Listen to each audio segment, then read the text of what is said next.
So, in today's video, I'm going to kind of go over a couple ways that you can use YNAB to budget your gifts and track your spending for gifts, birthdays, and Christmas. So, it's not going to be a complete exhaustive list of how you can kind of tackle this in YNAB because you can take any one of these approaches that I'm going to tell you about and then tweak it just a little bit, and it's now kind of your own entire new approach. But here are just three general ideas. So, the first way is to have one gift category that is under a group or an umbrella group. And this is actually what I use for the most part.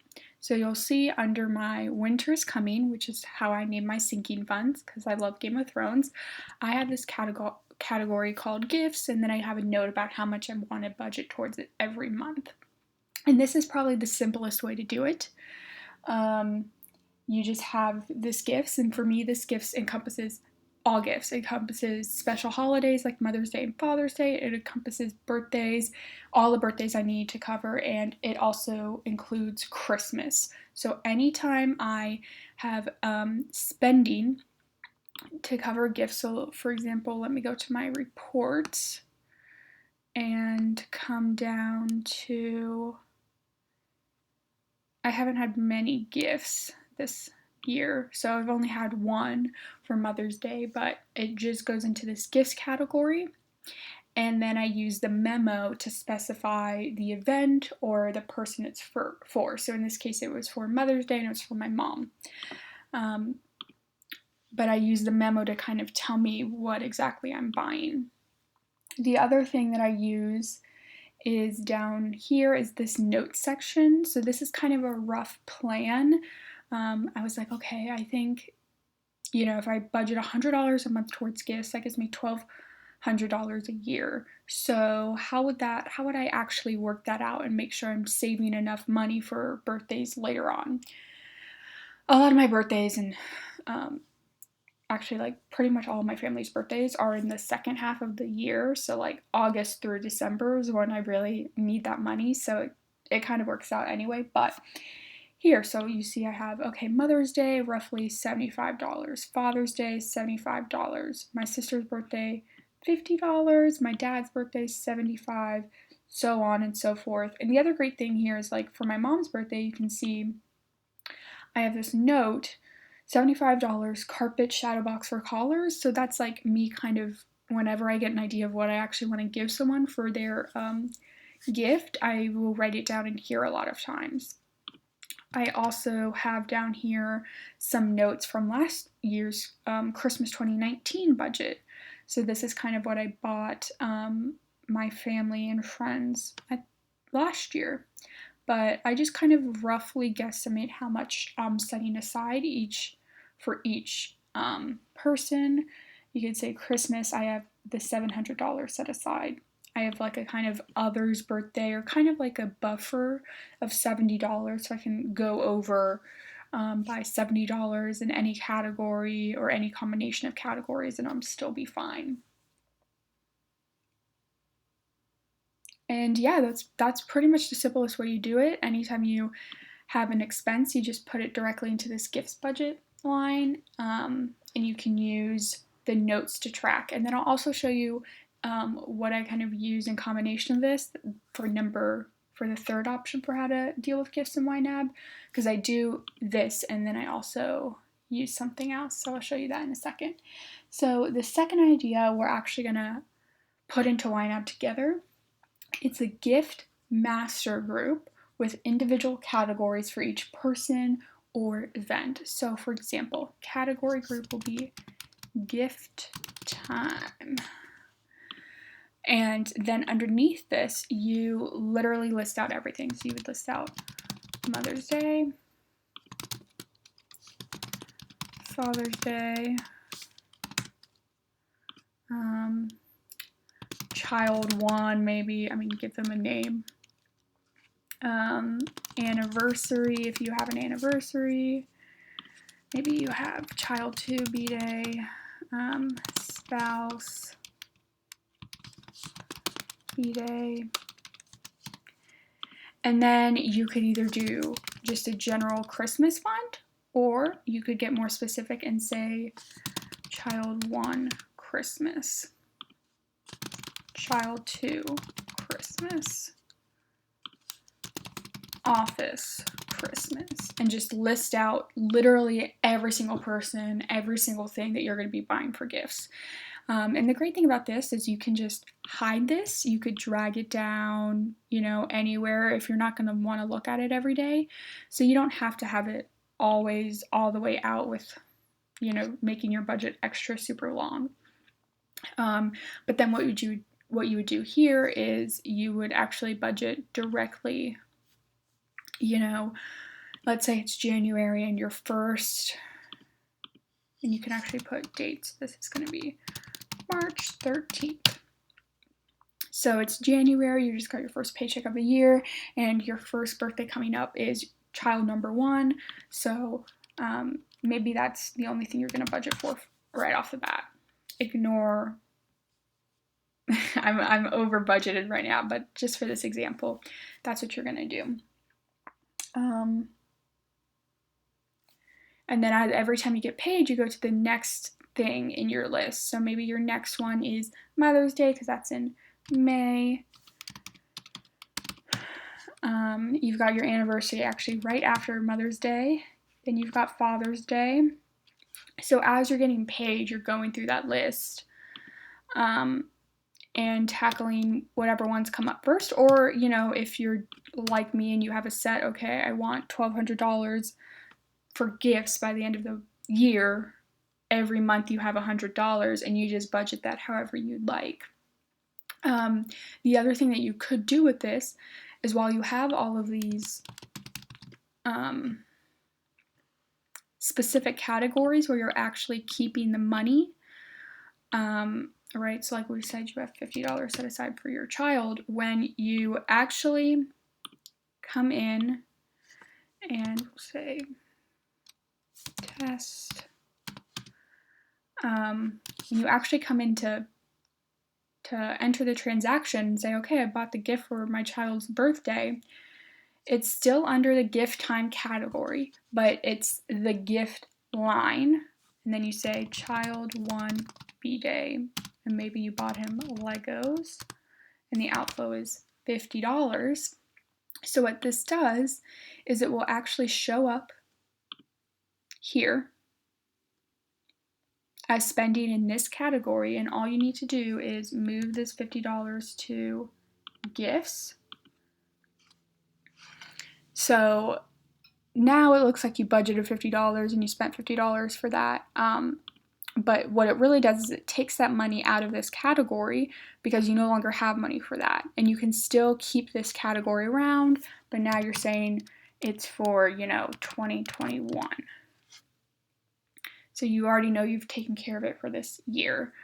And so that's one way that you can have all of these categories, but in your reports, because you're doing it, you're putting all of the spending on this kind of generic gifts category, it doesn't clog up your reports with, you know, how many is this? This is 9 different spending lines on your reports, because if you put the transaction into the exact line that you bought the gift from, it's going to show up as your report in your reports as all these separate lines, if that makes sense. If it doesn't, I'm sorry, but like for example, like it would show under gift time, it would show child number 1 and then child number 2 and then spouse and then this and this and this. So it's really specific, and if you want it to be really specific, then this is definitely the way that you should do it. But I'm just gonna go ahead and delete all of this since, but if you kind of want it to be generic on your reports, but you still want to see exactly what you're budgeting and saving for, this is the way to do it. So now that that example is done, I'm just going to delete that. And then the final way that I'm going to talk about, and the way that I also use in combination with this singular gifts line, is a separate gift YNAB budget. So how you do that is you would go up to this personal budget, and it's going to pop down this menu If you select open budget, and I'm just going to open it in a new thing, and you go to gifts, you can create a new budget if you don't have one already, but what I have is this gifts 2020 budget already made. And so this is just, I break it down. So I break it down through events. So I've got my Mother's Day, my Father's Day, all of the birthdays and their dates. This kind of other, like I said, it's kind of like a holding buffer. And then I break it down for Christmas. And then under Christmas, I list actually everyone I'm going to be buying for. So this just kind of, the thing I like about this is it's the combination of the two. I get to keep my personal main budget pretty sparse, pretty, I guess it's simple. It's just that one gift thing. And then when I really want to know and plan what exactly am I budgeting to buy, I can jump into this. And then, like, let's say for Father's Day already passed, since I'm filming this in July, and Father's Day was in June, but due to COVID, I didn't actually get to spend time with my father because he is older and he just did not feel comfortable with us all coming over or getting together someplace to see him. So we're kind of postponing Father's Day. So I haven't bought him a gift, but I will. But as you come up with an idea of what you want to give someone for Father's Day or for Christmas, you can actually kind of name that if you want. I did that for Mother's Day. I have this World Wildlife Fund, and that's because I donated on her behalf and got her a stuffed animal because she loves conservation and the environment. So you could do the same thing for Father's Day. Maybe you just generically have the word gift in there because you don't know exactly what you're going to give them. You budgeted $75, and as you come up with ideas, you can say, okay, he needs new shoes, and then I also want to get him some cat toys because he has a cat. And now you have $75 that you were going to give him, and maybe you actually want to, the new shoes are only going to cost $60, so you're going to move $15 to cat toys. And that's like one way that you can just actually plan out exactly what gifts you're going to give someone and how much it's going to cost each gift. So, oops, let's just undo all of this. There we go. So it's great. I'm going to just continue to undo that. Okay, so it's a great way to kind of further track things. And as you get closer into Christmas and you decide what you're going to get for, everyone in your life, you can break that down. Right now I have that $700 budgeted to this generic Christmas budget line because I don't know exactly how much money I'm going to be spending per person or even what gifts I'm going to be giving them. So for now it's at $700, but I have all year to think about that. And so the other thing I didn't mention is when you set up your accounts, so I just set up a checking account. This is just a checking account, and I just named it 2020 Gifts Budget. And when I set it up in April, I said what I had, my starting balance was $1,200, even though at that time in my personal budget, I maybe only had $400 available. I knew I was going to put $1,200 for gifts, like practically no matter what. That's why if we switch back to my personal budget, there's a lock here, and that just means I can't move money out of this. Like, I have to put $100 a month towards it. I cannot spend from this or move any money from this unless it's actually for gifts, because that was a priority for me, making sure I'm spending at least $1,200 this year on my family and on gifts. So I put that in all the way back in April, and I budgeted it all out then. And what that allows me to do is just kind of get an overview of exactly where my money is going to go. And so if we flip back to, let's see, was it May? No, it was April. So if we flip back to April, which is where I first budgeted all this money out, it's also where I spent, I bought my Mother's Day gift early in April instead of May. So you can see I budgeted $75. I spent $55, which means I didn't spend 20 of the dollars I budgeted for Mother's Day. And I like this, I like seeing that available because I know I can move that $20 to another category. I can move that $20 to Mom under birthdays. Since I didn't spend it on her birthday, since I didn't spend it for her on Mother's Day, I can spend it for her on her birthday. So now I have $95 set aside for her birthday. So like I said, I just like this because it allows me more detail. It's really cool once, once I actually have more gifts that I've bought, it will be nice to see it in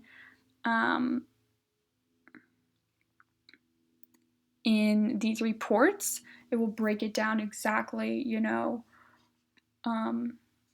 what was bought.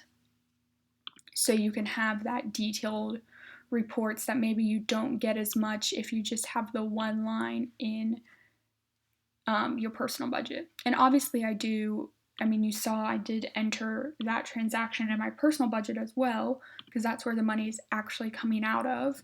And this is just kind of like a mock budget that allows me to play around and actually see how much money I have left after every gift and where I can move that money to.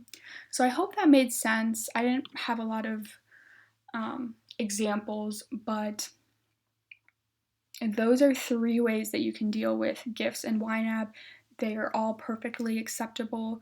Like I said, and maybe as you've watched, you've kind of seen a few things. Oh, I could combine several of these strategies into my own super specific strategy, and you definitely can do that. That's a great thing about YNAB. You can pretty much tweak everything about it to make it specific and do exactly what you want it to do. But those are the 3 ways, probably the 3 most common ways to handle it. Have one specific line in one master category. So have one specific general gifts line, or have one master category for gifts or for Christmas, or have a separate budget where you track the more specific things that you want to have an eye on but don't necessarily need to clog up your personal budget. So I hope you guys enjoyed this video. I do have several other videos explaining like some of my favorite tips and tricks with YNAB. So I'll link those, or I'll link the playlist at the end of this video. And then if you haven't yet already, check out some of my Budget With Me videos where I actually show you my personal budget and budget my actual paychecks every 2 weeks when I receive them, and go through kind of my accounts, my net worth tracking. All of that fun stuff is in my bi-weekly Budget With Me's. And I should be getting out YNAB Tips and Tricks Part 3 soon. The issue with that video is it does revolve around YNAB for Toolkit, and since YNAB itself actually updated recently, YNAB for Toolkit hasn't been working perfectly, so I'm kind of waiting for YNAB for Toolkit developers to update their system so that I can show you all the features that I actually want to show you. And then other video ideas that are going to be coming up soon is I'm going to go over how to track gross income and how to track your gross paycheck if that's something you're interested in using YNAB, how to use YNAB to track PTO, so paid time off, vacation hours, anything like that. And I think that's enough of a tease for what videos are going to be coming out next. I hope you guys are staying safe and healthy, and that you're putting money aside every month for, at this point, you should definitely start saving for Christmas. I know it's July, but put $25 a month towards Christmas, and when Christmas comes, even if you don't have a whole lot of money, you'll be better than if you had $0 set aside for Christmas or whatever your holiday is in the month of December or near the month of December. because it's a game changer. All right, that's going to be it for me.